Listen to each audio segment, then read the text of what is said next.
আরো 5 বছর ফ্রিতে পাওয়া যাবে রেশন। বড়সড় সিদ্ধান্ত নিল কেন্দ্রীয় সরকার। স্বস্তিতে কোটি কোটি মানুষ।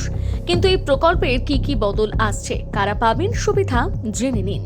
প্রধানমন্ত্রী গরিব কল্যাণ যোজনার আওতায় আরো 5 বছর বিনামূল্যে রেশন দেওয়া হবে দেশের মানুষকে। দেশের প্রায় 80 কোটি মানুষ প্রতি মাসে যে ফ্রি রেশন পান, সেই সুবিধা এবার আরো দীর্ঘমেয়াদে চালিয়ে যাওয়ার সিদ্ধান্ত নেওয়া হয়েছে। এই প্রকল্প চালিয়ে যেতে অতিরিক্ত 25,530 কোটি টাকা বরাদ্দ করা হয়েছে। কেন্দ্রীয় মন্ত্রী অশ্বিনী বৈষ্ণব জানিয়েছেন, এবার শুধু রেশন দেওয়াই নয়, গোটা গণবন্টন ব্যবস্থাকে আধুনিক করা হবে।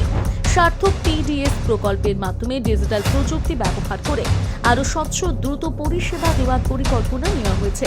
মানে এবার রেশন কোথা থেকে কোথায় যাচ্ছে, কোন দোকানে কত স্টক আছে, কে কত রেশন তুললেন, সবকিছু থাকবে ডিজিটাল নজরদারিতে।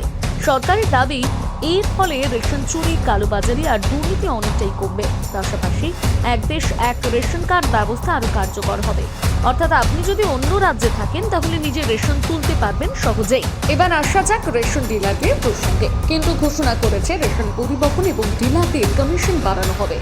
যদিও ডিলার সংগঠনের একাংশ বলছে কিলোগ্রাম পিছু মাত্র 10 পয়সা কমিশন বৃদ্ধি বর্তমান বাজারে একেবারে যথেষ্ট নয়।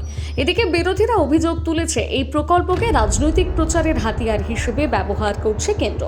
যদিও সরকারের দাবি, করোনার সময় যে প্রকল্প কোটি কোটি মানুষের খাদ্য সুরক্ষার ভরসা হয়ে উঠেছিল, সেটাকে আরো শক্তিশালী করা হচ্ছে। কেন্দ্রীয় সরকারের এই সিদ্ধান্ত নিয়ে আপনার কি মত, জানাতে ভুলবেন না কমেন্ট করে।